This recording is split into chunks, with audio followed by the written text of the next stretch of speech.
Hi అండి. నమస్తే. ప్రత్యూష రెండవ భాగం. ప్రత్యూష తండ్రి గదిలోకొచ్చింది. నన్ను ఇక్కడి నుంచి పంపించేయండి డాడీ అంది. చక్రవర్తి తలెత్తి కూతుర్ని చూశాడు. అతని ముఖంలో విస్మయం కొట్టొచ్చినట్టు కనబడుతుంది. ఎక్కడికి? అప్రయత్నంగా అడిగాడు. ఎక్కడికైనా పర్వాలేదు, ఈ పరిసరాలకు దూరంగా, ముఖ్యంగా ఈ ఇంట్లో నుంచి బయటపడితే చాలు. నాకు ఒక్క క్షణం కూడా ఇక్కడ ఉండాలని లేదు. చక్రవర్తి భ్రుకుటి ముడిపడింది. కారణమేమిటి? అది మీకు తెలుసు. ప్రత్యూష స్వరం పదునుగా ఉంది. చక్రవర్తి క్షణకాలం నిశితంగా కూతురి కళ్ళలోకి చూశాడు. సరే అయితే, ఈ ఉత్తరం చదివిన తర్వాత కూడా నువ్వు ఇక్కడి నుంచి వెళ్ళిపోవాలి అనుకుంటే అలాగే వెళ్దువుగాని. చక్రవర్తి చరాలను లేచి అక్కడ బీరువాలో భద్రపరిచిన ఒక కవరు తెచ్చి కూతురికి అందించాడు. ఏమిటా ఉత్తరం? ప్రత్యూష ఆ కవర్ అందుకోకుండానే అంది. చదువు, నీకే తెలుస్తుంది. ప్రత్యూష కవర్ తెరిచి ఉత్తరం చదవడం మొదలుపెట్టింది. చదవడం పూర్తయ్యేసరికి ఆమె ముఖంలో కొద్ది క్షణాల కిందట వ్యక్తమైన ఆవేశం క్రమంగా కరిగిపోయి దాని స్థానంలో ఆవేదన, బాధ, దుఃఖం ప్రతిఫలించసాగాయి. ఇప్పుడు చెప్పు, వెళ్ళిపోతావా? చక్రవర్తి కూతురి ముఖంలో మారుతున్న రంగులని చూస్తూ అడిగాడు. ప్రత్యూష వెళ్లలన్నట్లు తల ఊపింది. 2 కన్నీటి బొట్లు ఆమె చెంపలపైకి జారాయి. చక్రవర్తి సంతృప్తిగా ఊపిరి పీల్చుకున్నాడు. రేపు సుందర్ ఫోన్ చేస్తే అతని షరతు నీకు అంగీకారమే అని చెబుతాను అన్నాడు. ప్రత్యూష గిర్రున వెనుతిరిగి తన గదిలోకి వచ్చేసింది. ఆమె మనసు సుడిగుండంలో చిక్కుకున్న నావలా ఉంది. ప్రీతి, నీకోసం నీ ఫ్రెండ్స్ వచ్చారు. కుముదిని వచ్చి పిలిచింది. నాకిప్పుడు ఎవరితోనూ మాట్లాడాలని లేదమ్మా. ప్రత్యూష తన తల్లికి ముఖం కనిపించనివ్వడం ఇష్టం లేనట్లు దిండులో ముఖం దాచుకుంది. అవతల వాళ్ళందరూ నీకోసం వెయిట్ చేస్తున్నారు, ఒకసారి కనిపించి వెళ్ళు. కుమిదిని బ్రతిమలాడే ధోరణిలో అంది. రాను అని ఎన్నిసార్లు చెప్పాలి? అవతలకు వెళ్ళు, నన్ను విసిగించకు, కాసేపు ఒంటరిగా ఉండనీయి. ప్రత్యూష రౌద్రంగా అరిచింది. కూతుర్లో మునుపు ఎన్నడూ లేని ఆగ్రహాన్ని వింతగా చూస్తున్న కుముదిని మారు మాట్లాడకుండా కిందకి వెళ్ళిపోయింది. ఉదయం 8 గంటలు కావస్తుంది. చక్రవర్తి బ్రేక్ఫాస్ట్ కోసం డైనింగ్ హాల్లోకి వచ్చాడు. అక్కడ కుముదిని ప్రత్యూష కోసం ఎదురు చూస్తూ కూర్చుని భర్తని చూడగానే, ప్రీతి ఇంకా లేవలేదు, మీకు టిఫిన్ పెట్టనా అని అడిగింది. ప్రీతిని రానివ్వు, తొందరేముంది? చక్రవర్తి పేపర్ చూస్తూ కూర్చున్నాడు. రాత్రి తలనొప్పిగా ఉందని భోజనం చేయకుండా పడుకుంది.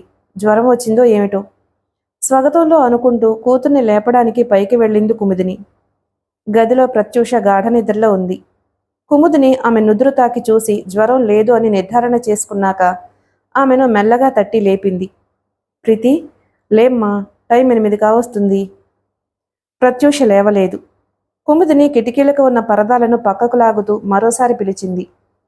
గాఢ నిద్రలో ఉన్న ప్రత్యూషకి తల్లి పిలుపు వినిపించలేదు. కాని తెరిచి ఉన్న కిటికీ తలుపులో నుంచి వాలుగా వచ్చిన సూర్యకిరణాలు ముఖాన్ని తాకి చురుక్కుమనిపించడంతో బద్ధకంగా కళ్ళు విప్పింది. ఆమె బద్ధకంగా ఒళ్ళు విరుచుకుంటూ లేచి కూర్చుని కళ్ళు నులుముకుంది. ఆ గదిని, ఆ పరిసరాలను, ఎదురుగా ఉన్న తల్లిని అప్పుడే మొదటిసారిగా చూస్తున్నట్టు కొత్తగా చూస్తుంది. ఆమె కళ్ళల్లో ఆశ్చర్యం, అయోమయం ప్రతిఫలిస్తున్నాయి. ప్రీతి, లేచి వెళ్ళి ముఖం కడుక్కో. రాత్రి భోజనం చేయలేదు నువ్వు. త్వరగా బ్రేక్ఫాస్ట్ తీసుకుందువు గాని. కుముదిని బ్లాంకెట్ మడత పెడుతూ అంది. ప్రత్యూష భ్రుకుటి ముడిపడింది. ఆమె చూపులు వింతగా పిచ్చిగా ఉన్నాయి. ఎవరు మీరు? ప్రీతి ఎవరు? అసలు నన్నిక్కడికి ఎవరు తీసుకొచ్చారు? ఆమె తల్లిని చూస్తూ అయోమయంగా అడిగింది. ప్రీతి, కుముదిని తెల్లబోయింది. ఏమిటి నువ్వు మాట్లాడేది? కంపిస్తున్న స్వరంతో అంది. నోనో, నా పేరు ప్రీతి కాదు. అసలు మీరెవరు? నేను ఇక్కడికి ఎలా వచ్చాను? కరుగ్గా ఉంది ప్రత్యూష స్వరం. కుముదిని కళ్ళు భయోత్పాతంతో వెడల్పయ్యాయి. ఆమె కూతుర్ని వెర్రిగా కళ్ళప్పగించి చూస్తూ ఉండిపోయింది. ఒకే ఒక్క నిమిషం ఆమె అచేతనంగా ఉండిపోయింది. తరువాత చప్పున స్పృహలోకొచ్చినట్లయి తల విదిలించి ఒక్క అంగలో గది బయటకు పరిగెత్తి విసురుగా తలుపులాగి బయట లాక్ చేసింది. ఆమె చేతులు కంపిస్తున్నాయి. శరీరం చలిజ్వరం వచ్చినట్లు వణికిపోతుంది. ఆమె తడబడుతున్న అడుగులతో మెట్లు దిగడం ప్రారంభించింది. వెనుక ప్రత్యూష తలుపులు బాదుతూ అరవడం వినిపిస్తుంది. తలుపు తీయండి, నన్ను వెళ్ళనివ్వండి, నేను ప్రీతిని కాను, నన్ను నా ఇంటికి వెళ్ళనివ్వండి. ఆ తలుపులు విరిగిపోతాయేమో అనిపిస్తుంది. ఆమె స్వరం ఆ విశాలమైన గదిలో ప్రతిధ్వనిస్తుంది. కుముదిని దాదాపు పరిగెత్తుతున్నట్లుగా కిందకొచ్చింది. డైనింగ్ టేబుల్ దగ్గర కూర్చుని పేపర్ చూస్తున్న చక్రవర్తి భార్యను ఆ స్థితిలో చూసి ఆశ్చర్యపోయాడు. భయోత్పాతం నిండిన ఆమె కళ్లల్లో నీళ్లు సుళ్ళు తిరుగుతున్నాయి. ఆమె తనువు పెనుగాలికి అల్లల్లాడే లతలా కంపిస్తుంది. ఏమైంది కుముద? అతను ఒక్క అంగలో భార్యను సమీపించాడు. ఏమండి ప్రీతి? ఆమె బావురుమంది. ఏమైంది? ప్రీతికి ఏమైంది? ఆందోళనగా అడిగాడతను. ఏదో పిచ్చిగా ప్రవర్తిస్తుంది. ఆమె దుఃఖోద్వేగంతో అంతకంటే మరేమీ చెప్పలేకపోయింది. చక్రవర్తి ఆందోళనతో ఒక్క అంగలో మేడమెట్ల వైపు పరిగెత్తాడు. కుముదిని భర్తను అనుసరించింది. కూతురి గది ముందు అచేతనంగా నిలబడిపోయాడతను. లోపల నుంచి ప్రత్యూష అరుపులు వినిపిస్తున్నాయి. తలుపులు తీయండి, నన్ను నా ఇంటికి వెళ్ళనివ్వండి. హెచ్చు స్థాయిలో వినిపిస్తున్న ఆ అరుపులతో పాటే తలుపులు విరిగిపోయేటంతగా తడుతున్న శబ్దం వినిపిస్తుంది. చక్రవర్తి కిటికీ దగ్గరకు వెళ్ళి పిలిచాడు. ప్రీతి! అతని పిలుపు వినగానే ప్రత్యూష కిటికీ దగ్గరగా వచ్చింది. ప్రతిరోజు తండ్రిని చూడగానే గుడ్ మార్నింగ్ డాడీ అని చిరునవ్వుతో విష్ చేసే ఇదివరకటి ప్రత్యూషలా లేదామె. ఆమె చూపులు వింతగా ఉన్నాయి. తండ్రిని గుర్తుపట్టిన భావం లేసి మాత్రమైనా కనబడడం లేదు ఆమెలో. ఎవరో పరాయి వ్యక్తిని చూస్తున్నట్టుగా చూస్తుంది. గుడ్ మార్నింగ్ ప్రీతి, తెచ్చిపెట్టుకున్న చిరునవ్వుతో విష్ చేశాడతను. ఎవరు మీరు? కొట్టినట్లుగా అడిగింది ప్రత్యూష. చక్రవర్తి స్థాణువులా నిలబడిపోయాడు. బాధావేదనలు నిండి ఉన్న అతని ముఖంలో అయోమయం, ఆందోళనలు ప్రతిఫలించాయి. ప్రీతి, నేను మీ నాన్నని తల్లి. అతని స్వరం చెలిస్తుంది. నాన్న? ప్రత్యూష నిరసనగా నవ్వింది. నాకు నాన్న లేడు, అమ్మ లేదు, నేను అనాథని. ప్రీతి! కుముదిని బావురుమంది. నా పేరు ప్రీతి కాదని ఎన్నిసార్లు చెప్పాలి? ప్రత్యూష రౌద్రంగా అరిచింది. నీ పేరు ప్రత్యూష కాదా? చక్రవర్తి నివ్వెరపోయాడు. కాదు, నా పేరు సింధూర. చక్రవర్తి క్షణకాలం నిస్తేజంగా నిలబడిపోయాడు. ప్రీతి, నువ్వేం మాట్లాడుతున్నావో నీకు తెలుస్తుందా? నీకు పిచ్చి పట్టిందా? అతని స్వరం కరుగ్గా ఉన్న అంతర్లీనంగా వ్యధ తొంగి చూస్తూనే ఉంది. పిచ్చి పట్టింది నాకు కాదు, మీకు. నేను మీరనుకుంటున్న ప్రీతిని కాను, సింధూరని. నన్ను కిడ్నాప్ చేసి ఇక్కడికి తీసుకొచ్చింది చాలక నన్ను మీ కూతుర్లో వ్యవహరిస్తున్నారా? నేను సింధూరని రౌద్రంగా అరిచిందామె. ఉన్మాదినిలా ప్రవర్తిస్తున్న కూతురిని చూస్తూ కర్తవ్య విమూఢంగా నిలబడిపోయాడు చక్రవర్తి. ప్రత్యూషకి మతిస్థిమితం తప్పిందని, ఉన్మాదినిలా ప్రవర్తిస్తుంది అనే వార్త బయటకి పొక్కిపోవడానికి ఎంతో కాలం పట్టలేదు. ఈ వార్త తెలిసిన మరుక్షణం బంధువులు, శ్రేయోభిలాషులు, ఆప్తులు పరామర్శించడానికి రావడం మొదలుపెట్టారు. కొందరు ఫోన్లో చక్రవర్తితో మాట్లాడి అతని బాధోపశమనానికి ప్రయత్నిస్తున్నారు. చక్రవర్తి దంపతులకి లోకమంతా చీకటిగా అనిపిస్తుంది. ఎవరి ఓదార్పు వచనాలు వారిని స్వాంతనపరచలేకపోతున్నాయి. కళ్ల ముందు ఉన్మాదావస్థలో ఉన్న కూతురు మెదలగానే వారి హృదయాలు మోగగా రోదిస్తున్నాయి.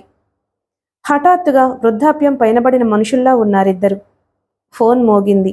అస్థిమితంగా పచార్లు చేస్తున్న చక్రవర్తి ఫోన్ దగ్గరకు యాంత్రికంగా నడిచాడు. అది ఆయన స్నేహితుడు పాంచజన్య నుంచి వచ్చిన ఫోన్ కాల్. పాంచజన్య సిటీలోని ప్రసిద్ధ సైకియాట్రిస్టులలో ఒకరు. చక్రి, నేను విన్నవార్త నిజమేనా?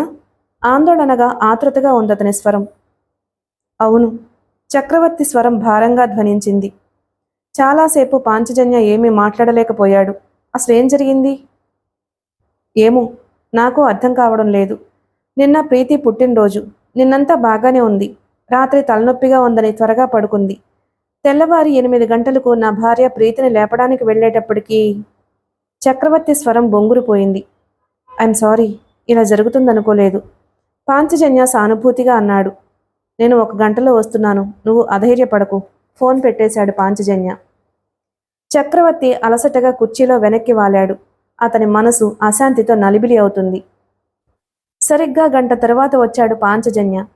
ఆ సమయంలో ఆప్తమిత్రుడైన అతన్ని చూడగానే చక్రవర్తిలో దుఃఖం సుళ్ళు తిరిగి కడలి తరంగంలా ఎగసిపడింది. పసివాడిలా రోదిస్తున్న చక్రవర్తిని ఎలా ఓదార్చాలో తెలియక కర్తవ్య విమూఢుడయ్యాడు పాంచజన్య. కొద్దిసేపటి తరువాత చక్రవర్తి మామూలుగా అయినా అతని ముఖంలోని విషాద ఛాయలు ఇంకా అలాగే ఉన్నాయి. నేను ఒకసారి ప్రీతిని చూడొచ్చా? అడిగాడు పాంచజన్య. పద. చక్రవర్తి ముందుకు దారి తీశాడు. ఇద్దరూ పైకి వెళ్లారు. తలుపు తెరవబోతున్న పాంచజన్యని వారించి కిటికీలో నుంచి చూశాడు చక్రవర్తి. ప్రత్యూష మంచం మీద పడుకుని ఉంది. ఆమె పడుకున్న తీరు అస్తవ్యస్తంగా ఉంది. బోనులో బంధించబడ్డ పులి ఆ బోను తలుపుల్ని విరగ్గొట్టుకుని బయటపడాలి అని విఫల ప్రయత్నం చేసి ఆ పోరాటంలో అలసి సొలసి నిద్రిస్తున్నట్లుగా ఉందామె. పాంచజన్య మెల్లగా గది తలుపులు తెరిచాడు. లోపలికి అడుగు పెడుతూ పిలిచాడు, ప్రీతి. ప్రత్యూష బుట్టలో నుంచి బయటపడ్డ కోడెత్రాచులా లేచింది. నా పేరు ప్రీతి కాదని 1,00,000 సార్లు చెప్పాను. ఓకే, నువ్వు ప్రత్యూషవి కాదు, మరెవరివి? నేను సింధూరని. నువ్వు సింధూరవే అని నాకేమిటి నమ్మకం? అంటే మీకు నేను ప్రత్యూషనే అనే అనుమానమా? ఆమె భ్రుకుటి ముడిపడింది. అవును, నువ్వు ప్రత్యూషవే. కాదు కాదు కాదు, నేను సింధూరని. మీరంటున్న ప్రత్యూష ఎవరో నాకు తెలియదు, ఆమె అరిచినట్లుగా అంది. ప్రీతి, నిన్ను పోలి ఉన్న మరో సింధూర ఉంటే ఉండొచ్చు, కాని నువ్వు ప్రత్యూషవే, నిదానంగా స్థిరంగా అన్నాడు పాంచజన్య. కాదు కాదు, నేను సింధూరని. మా అమ్మ పేరు ప్రియదర్శిని. మీరు ఎవరో, నేను ఇక్కడికి ఎలా వచ్చానో నాకు తెలియదు. కావాలంటే నేను సింధూరనేని రుజువు చేస్తాను. నువ్వు సింధూరవేని రుజువయ్యాకే నీకు ఈ బందికానా నుంచి విముక్తి కలుగుతుంది. పాంచజన్య యువతలకొచ్చి తలుపు ముయ్యబోయాడు. ప్రత్యూష మెరుపు కంటే వేగంగా బయటికి దూసుకొచ్చింది. ఆమె ఒక్క అంగలో మెట్లు దిగే ప్రయత్నం చేస్తూ ఉండగా పాంచజన్య ఓడుపుగా ఆమె చెయ్యి పట్టి ఆపేశాడు. నువ్వు సింధూరవే అని రుజువు చేసే వరకు బయటకు వెళ్ళడానికి వీల్లేదు. వారం రోజులు టైం ఇస్తున్నాను. ఈలోగా నువ్వు ప్రత్యూషవి కావు అని రుజువు చెయ్యి.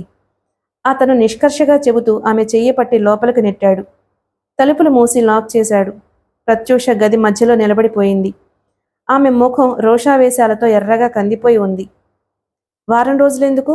ఒక్కరోజు చాలు. నేను సింధూరనేని రుజువు చేయగలను, తీక్షణంగా చూస్తూ అంది. Try your luck. పాంచజన్య కిందకి దిగొచ్చాడు. చక్రవర్తి యాంత్రికంగా అతన్ని అనుసరించాడు. అతని ముఖం మెరుపుతాకిడి తగిలిన వ్యక్తిలా ఉంది. ఇద్దరూ కిందకొచ్చేటప్పటికి కుముదిని ట్రేలో కాఫీ కప్పులతో వచ్చింది.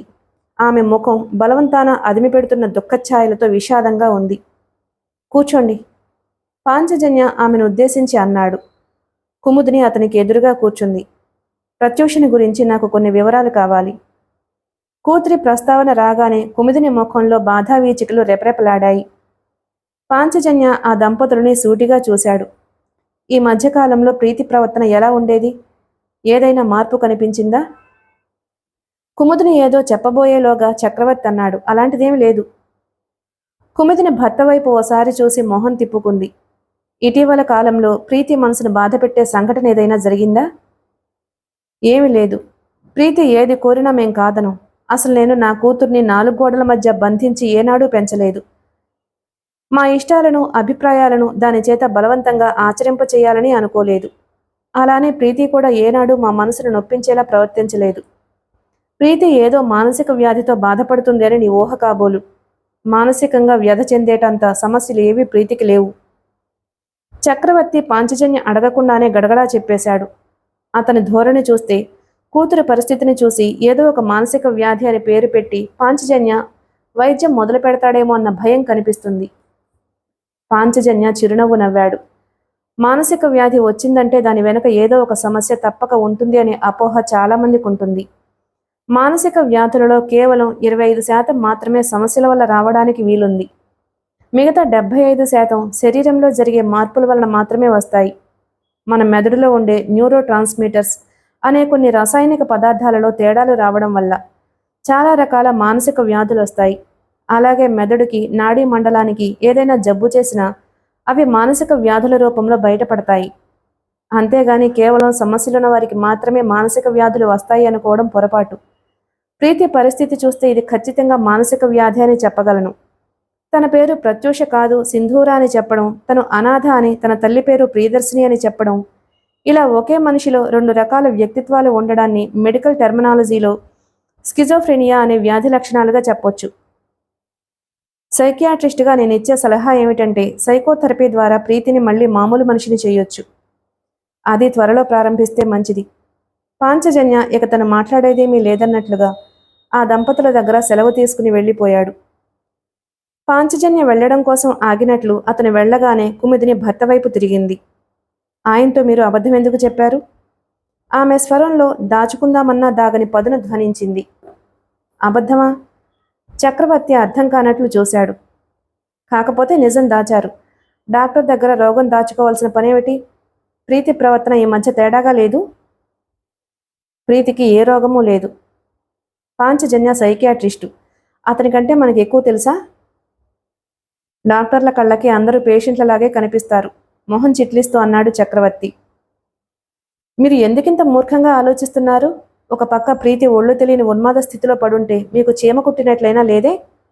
కుముదిని స్వరం గాద్గదికంగా ఉంది. చక్రవర్తి ముఖం తిప్పుకున్నాడు. కుముదినికి అర్థమైపోయింది, ఇంకా భర్తతో తను మాట్లాడవలసింది ఏమీ లేదని, మాట్లాడినా ప్రయోజనం లేదని. ఆమె అక్కడి నుంచి లేచి లోపలకు వెళ్ళిపోయింది. కుముదిని కంచంలో అన్నం వడ్డించి మేడమెట్లు ఎక్కసాగింది. ఆవిడ ముఖం కళావిహీనంగా లంకణాలు చేసినట్లుగా పీకుపోయి ఉంది. ఆ ఉదయం ప్రత్యూష తనని గుర్తుపట్టనంత ఉన్మాదంగా ప్రవర్తించినప్పటి నుంచి ఆవిడలోని సర్వశక్తులు హరించుకుపోయాయి. ఆవిడ కళ్ల ముందు పిచ్చి చూపులు చూస్తూ ఉన్మాదంగా అరుస్తున్న కూతురు కనిపిస్తుంది.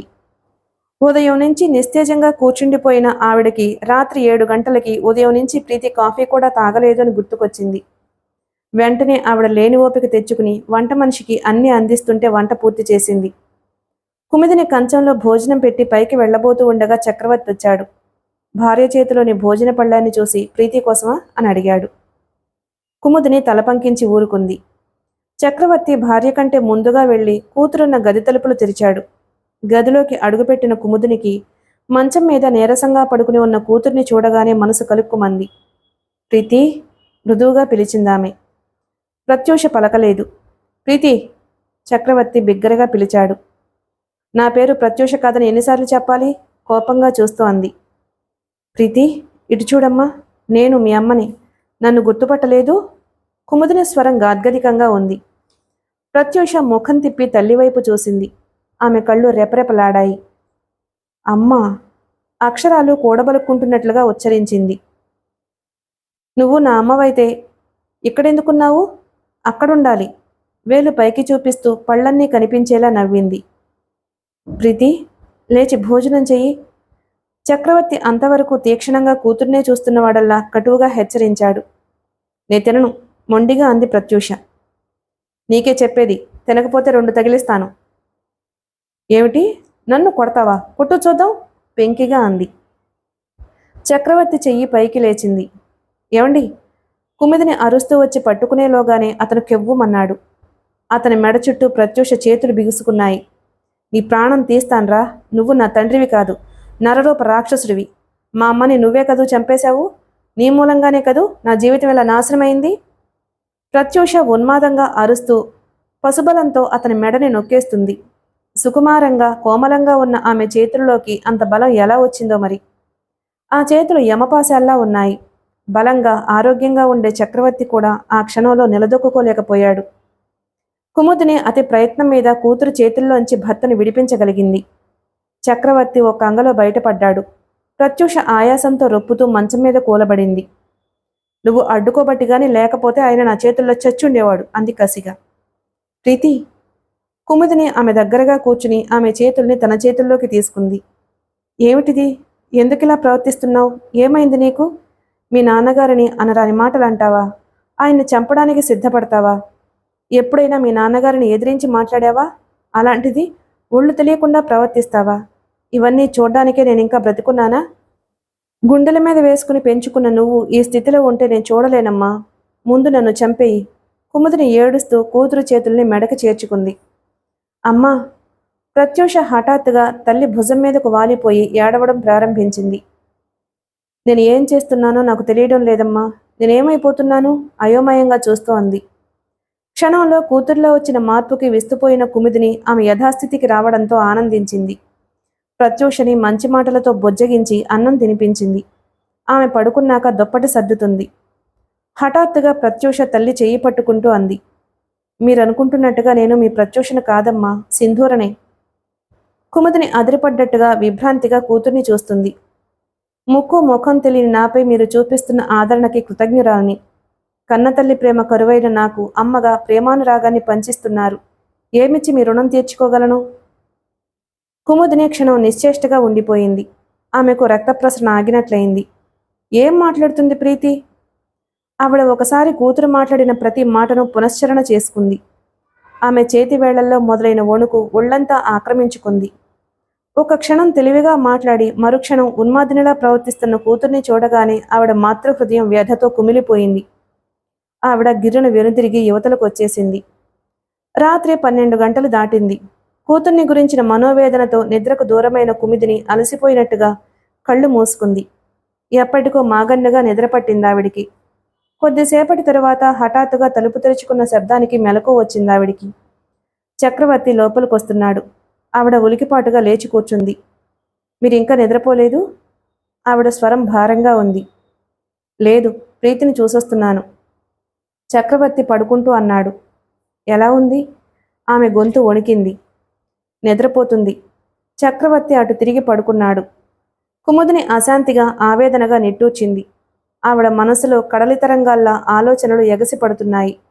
ఆవిడికి తన కర్తవ్యం ఏమిటో బోధపడింది. కుముదిని డాక్టర్ పాంచజన్యకు ఎదురుగా కూర్చునుంది.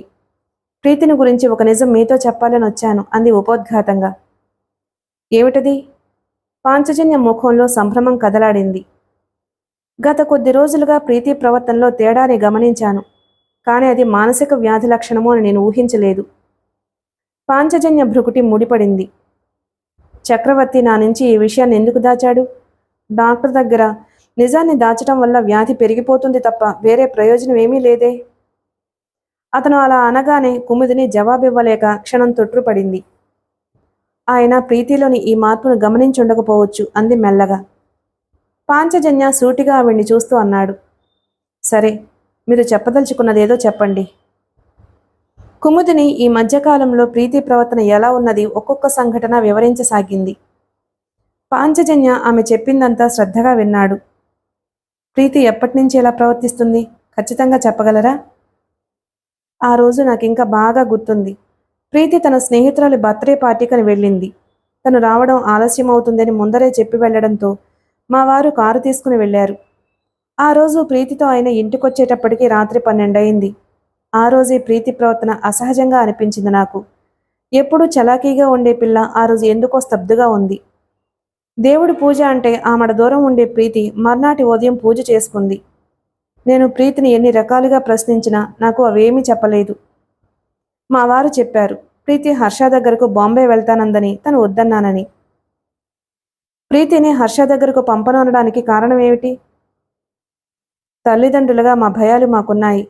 హర్షతో ప్రీతి వివాహం నిశ్చయించబడ్డ మాట వాస్తవమే.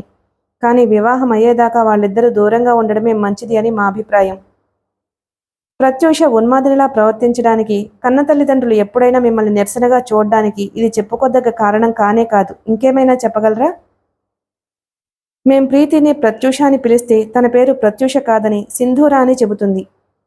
ఒక క్షణం నన్ను గుర్తుపట్టి నాతో ఆప్యాయంగా మాట్లాడిన మనిషి కొద్దిసేపట్లో తనకు అమ్మ లేదని, తను అనాథనని చెబుతుంది. కుముదిని కళ్ళల్లో నీళ్లూరాయి. చూడండమ్మా, ఇంకా జాప్యం అనవసరం. ఒకసారి ప్రీతిని నా దగ్గరకు తీసుకురండి. ట్రీట్మెంట్ ప్రారంభిస్తాను అన్నాడు పాంచజన్య. కుముదిని సందేహిస్తూ అడిగింది. డాక్టర్, ఇది నిజంగా మానసిక వ్యాధి అంటారా? లేకపోతే నా కూతుర్ని ఏ దెయ్యమైనా ఆవహించిందంటారా? పాంచజన్య చిరునవ్వు నవ్వాడు. తల్లిగా మీ మనసు కూతురు కోసం ఆరాటపడడం సహజం. గాలి, దెయ్యం, భూతం అనేవి మూఢనమ్మకాలు. ఒక వ్యక్తి విలక్షణంగా ప్రవర్తిస్తే మనలో చాలామంది అలాగే అనుకుంటారు. ఇది ఖచ్చితంగా మానసిక వ్యాధి. నిజానికి మానసిక ఆందోళన, ఉద్రేకం, భయం ఇలాంటివి వ్యాధి లక్షణాలుగా పరిగణించబడడం లేదు. సైకియాట్రీ విదేశాల్లో అభివృద్ధి చెందినంతగా మన దేశంలో అభివృద్ధి చెందకపోవడానికి కారణం ప్రజల్లోని మూఢనమ్మకాలే. ముఖ్యంగా మన దేశంలో సైకియాట్రిస్ట్ని సంప్రదించి తమలోని మానసిక లోపాలకు తగిన చికిత్స చేయించుకోవడాన్ని చాలామంది చిన్నతనంగా భావిస్తారు. అతను క్షణమాగి అన్నాడు. మీరు ప్రత్యూషని వీలైనంత తొందరలో నా దగ్గరకు తీసుకురండి. కుముదిని కృతజ్ఞతాపూర్వకంగా చేతులు జోడించింది. పాంచజన్య దగ్గర నుంచి ఇంటికొచ్చిన కుముదిని సరాసరి మేడ మీదకు వెళ్ళింది. గది తలుపు పైన బోల్టు వేయబడి ఉంది. ఆమె బోల్టు తీసి గదిలోకి అడుగు పెడుతూనే కెవ్వు మనబోయి అతి ప్రయత్నం మీద నిగ్రహించుకుంది.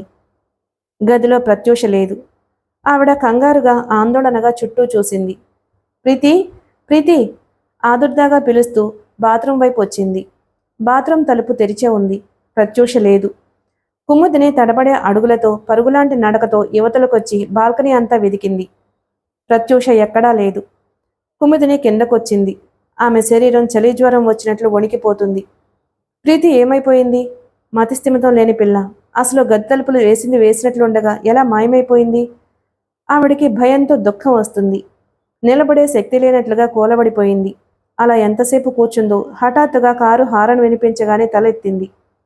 పోర్టికోలోకి కారొచ్చి ఆగింది. కారులో నుంచి చక్రవర్తి దిగి ప్రత్యూషను చెయ్యి పుచ్చుకుని దింపుతున్నాడు. కూతుర్ని చూడగానే కుమిదిలో కలిగిన సంతోషం వెల్లువలా పొంగి ఒక్క అంగలో బయటకొచ్చింది. ప్రీతి?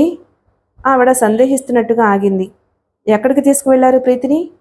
లోగొంతుకతో అడిగింది. సైకియాట్రిస్ట్ దగ్గరికి. చక్రవర్తి పొడిగా జవాబిచ్చాడు. మీరు పాంచజన్య దగ్గరకు వెళ్ళలేదా? అయోమయంగా చూస్తూ అడిగింది. లేదు, నేను ఇప్పుడే పాంచజన్య దగ్గరికి వెళ్ళొస్తున్నాను.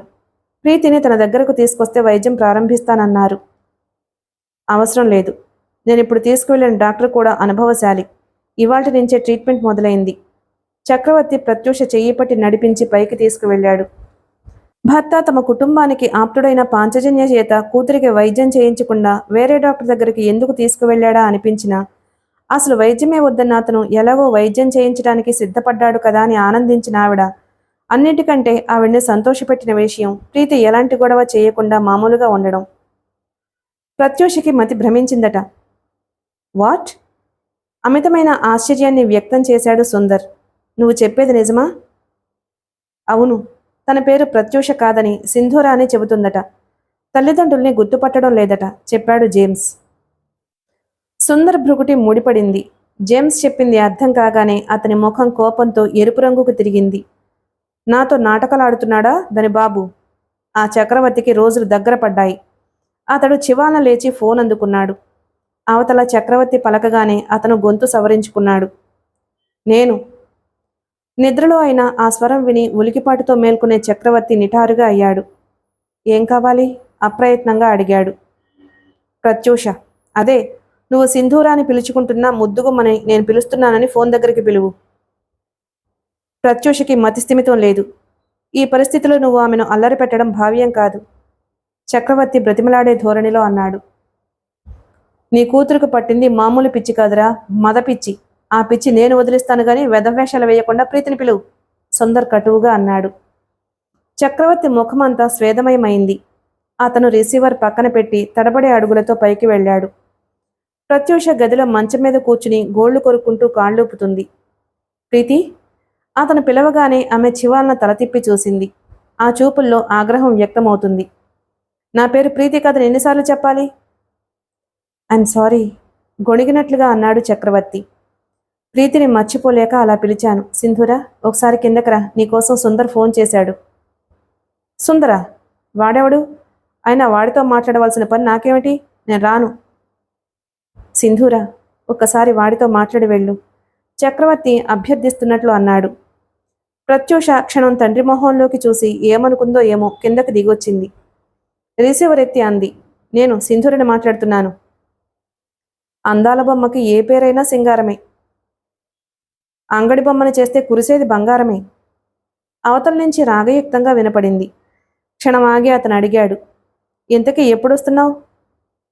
ఎవరు మీరు? ఏమిటి అసందర్భపు ప్రేలాపన? కటువుగా అడిగింది ప్రత్యూష. ఆహా, ఎంత సహజంగా నటిస్తున్నావు బుల్లెమ్మ. మన మధ్య ఉన్న ఒప్పందం ప్రకారం వచ్చే నెల 20వ తారీఖులోగా షూటింగ్కి రావాలి నువ్వు, గుర్తుందిగా? Shut up, what nonsense you are talking, రౌద్రంగా అరిచింది Pratyusha. I say you shut up. అంతవరకు తమాషాగా మాట్లాడుతున్న సుందర్ ధోరణిలో హఠాత్తుగా మార్పు వచ్చింది. నువ్వు ఎన్ని పేర్లు మార్చుకున్నా, ఎంతగా నటించినా నిన్ను వదిలేది లేదు. ఈ సుందర్ అనుకున్నది సాధించకపోతే రాక్షసుడే అవుతాడు. చూడు, పిచ్చి పిచ్చి వేషాలు వెయ్యకు. మన మధ్య జరిగిన ఒప్పందాన్ని గుర్తు తెచ్చుకుని వచ్చే నెల 20వ తేదీలోగా మన స్టూడియోకి వచ్చేయి. లేకపోతే పర్యవసానం ఏమవుతుందో గుర్తుందిగా? అతను ఫోన్ పెట్టేశాడు. ప్రత్యూష విసురుగా ఫోన్ క్రెడిల్ చేసింది. ఎవడీ సుందర్? అతనికి మీ అమ్మాయి ప్రత్యూషకి ఏమిటి సంబంధం? అతను ఎందుకు ప్రత్యూషని బ్లాక్మెయిల్ చేస్తున్నాడు? వాళ్ళిద్దరికీ మధ్య జరిగిన ఒప్పందం ఏమిటి? ప్రశ్నల వర్షం కురిపించింది. చక్రవర్తి ముఖం పాలిపోయింది. ప్రీతి, కూతురి వైపు విఫలంగా చూస్తూ అస్పష్టంగా పిలిచాడు. నేను ప్రత్యూషని కాదు ముర్రో అంటే మీరెవ్వరూ వినిపించుకోరే? ఆఖరికి ఆ సుందర్ కూడా నన్ను ప్రత్యూష అన్నట్లే భావించి బ్లాక్మెయిల్ చేస్తున్నాడు. నేను సింధూరిని అంటే వినిపించుకోరే? ప్రీతి! చక్రవర్తి పిలుపు ఆక్రందనలా ఉంది. అదిగో మళ్ళీ. నేను ప్రత్యూషను కాను, సింధూరిని 1,00,000 సార్లు చెప్పాను. ప్రత్యూష చెర్రుమన్నట్టు చూసింది. చక్రవర్తి కూతురు వైపే చూస్తున్నాడు. అతని కళ్ళు కొలిమిలో కాలిన ఉక్కుకడ్డీల్లా మండుతున్నాయి ఎర్రగా. కుమిదిని వంట మనిషికి ఏదో పురమాయిస్తుంది. ప్రత్యూష కిచెన్లోకి వచ్చింది. కూతుర్ని చూడగానే బ్రేక్ఫాస్ట్ తింటావమ్మా అని ఆదరంగా అడిగింది కుమిదిని. ముభావంగా అంది. కుమిదిని కూతురికి బ్రెడ్ టోస్టు పాలు తెచ్చిపెట్టింది. ఆమె నిశ్శబ్దంగా తింటుంటే ఆవిడ ఆమెనే చూస్తుంది. ఎప్పుడూ గలగలా మాట్లాడుతూ చైతన్య స్రవంతిలా ఉండే ప్రత్యూష స్తబ్దుగా మందకోడిగా మారిపోవడాన్ని చూస్తే ఆమె మనసు కలచివేసినట్లయింది. ఆమె కూతుర్ని మాట్లాడించాలని ప్రయత్నించి విఫలురాలవుతుంది. ఆమె ఏమడిగినా ప్రత్యూష ఆ అనే ముక్తసరి సమాధానాలే కాని మనసు విప్పి ఇదివరకట్లా మాట్లాడడం లేదు. కుమిదిని మందు వేసుకున్నావా అని అడిగింది. అంది ప్రత్యూష. ఆమె అక్కడి నుంచి లేచి యువతలకొచ్చింది. ఆ ఇంటిని మొదటిసారిగా చూస్తున్నట్టు కొత్తగా చూస్తూ ఇల్లంతా తిరుగుతుంది. ఆ ఇంట్లో ఏ వస్తువు చూసినా అందంగా, ఆడంబరంగా, కళ్ళు జిగేల్మనిపించేలా ఉన్నాయి. ఆ ఇంటి యజమాని సిరిసంపదలను, ఆడంబర ప్రియత్వాన్ని, భేషజాన్ని చాటి చెబుతున్నాయి. ప్రత్యూష దృష్టి దేని మీద స్థిరంగా నిలవడం లేదు. ఆమె మరలా కిచెన్ వైపు వచ్చింది. ఏమీ తోచడం లేదు మమ్మీ, విసుగ్గా అంది. మీ నాన్నగారు నిన్న ఏదో కొత్త క్యాసెట్ తెచ్చారు. ఏదో పిక్చరట. నీకు ఇష్టమేగా, చూడు అంది కుమిదిని. నాకు చూడాలని లేదు, నిరాసక్తిగా అంది. ఆమె కూతురి వంక బాధగా చూసింది. ఎప్పుడూ సినిమాలు, పార్టీలు, ఫ్రెండ్స్ అంటూ హడావిడిగా తిరుగుతూ ఉండే కూతురు ఇలా మారిపోయిందే. ఆ మానసిక వ్యాధి ఏమో గాని చురుగ్గా చలాకీగా ఉండే పిల్ల స్తబ్దుగా బురదపాములా తయారైంది. భర్త తన శక్తివంచన లేకుండా వైద్యం చేయిస్తున్నాడు. కొంతలో కొంత నయం. ఇదివరకటి విపరీత ధోరణి చాలా మటుకు తగ్గిపోయింది. బాధగా నిట్టూచింది కుమిదిని. ప్రత్యూష అక్కడి నుంచి డ్రాయింగ్ రూంలోకి వచ్చింది. క్యాసెట్ల స్టాండ్లోంచి చేతికందిన క్యాసెట్ తీసి టేప్ రికార్డర్ ఆన్ చేసింది. చక్కని ఇంగ్లీష్ మ్యూజిక్ వినిపిస్తోంది. ప్రత్యూష చెవులకి మ్యూజిక్ సమ్మెటి శబ్దంలా అనిపిస్తుంది. ఆమె విసుగ్గా లేచి టేప్ రికార్డర్ ఆఫ్ చేసింది. తండ్రి గదిలోకి నడిచింది. అక్కడ టేబుల్ మీద శాన్యో 2-in-1 ఉంది. క్యాసెట్లున్నాయి. ఆమె వాటిని ఒక్కొక్కటి చూసి నిరాసక్తంగా మళ్లీ పెట్టేస్తుంది. డ్రాయర్ సొరుగులో ఆమెకు ఒక పాతబడ్డ క్యాసెట్ కనిపించింది. ఆమె దాన్ని తీసి చూసింది. అది ఎంఎస్ సుబ్బలక్ష్మి పాడిన భక్తిమాల. ప్రత్యూష ఆ క్యాసెట్ తీసుకుని డ్రాయింగ్ రూంలోకి వచ్చింది. ఆ క్యాసెట్ని రికార్డర్లో పెట్టి ఆన్ చేసింది. జయ జగదీశ హరే అనే జయదేవుని అష్టపది శ్రావ్యంగా పాడుతుంది. ప్రత్యూష మైమరిచి వింటూ సన్నగా కూనిరాగం తీస్తుంది పాటతో పాటే. హఠాత్తుగా పాట ఆగిపోయింది. ప్రత్యూష చప్పున దగ్గరకు వెళ్లి చూసింది. టేపు తిరుగుతుంది కానీ ఏ శబ్దమూ రావడం లేదు. ఆమె టేపు ఆఫ్ చేయబోతూ ఉండగా హఠాత్తుగా మాటలు వినవచ్చాయి. దాన్ని మూడో కంటికి తెలియనివ్వకుండా స్వర్గానికి పంపేశాను. బాత్రూంలో ఎలక్ట్రిసిటీ షార్ట్ సర్క్యూట్ అయి చనిపోయిందని అందరూ నమ్మారు. కానీ అది హత్య అని నన్ను పుట్టించిన బ్రహ్మదేవుడు కూడా తెలియదు. ఆ స్వరం అతి క్రూరంగా ఉన్న ఆ స్వరం విన్న ఆమె ఉలిక్కి పడింది. చప్పున టేపు రివైండ్ చేసి మరలా ఆన్ చేసింది. అది హత్య అని నన్ను పుట్టించిన బ్రహ్మదేవుడు కూడా తెలియదు. ఆ స్వరం వినగానే ఆమె కళ్ళు ఎర్రజీరలను అలుముకున్నాయి. ఆమె శరీరం ఆవేశంతో వణికిపోసాగింది. చాలాసేపటి తరువాత ఆమె యథాస్థితికి రాగలిగింది. లేచి ఆ టేప్ తీసి మేడ మీదకు వెళ్ళింది. మిగిలిన కథ తరువాయి భాగంలో విందాం. Please like and subscribe my channel. Thank you.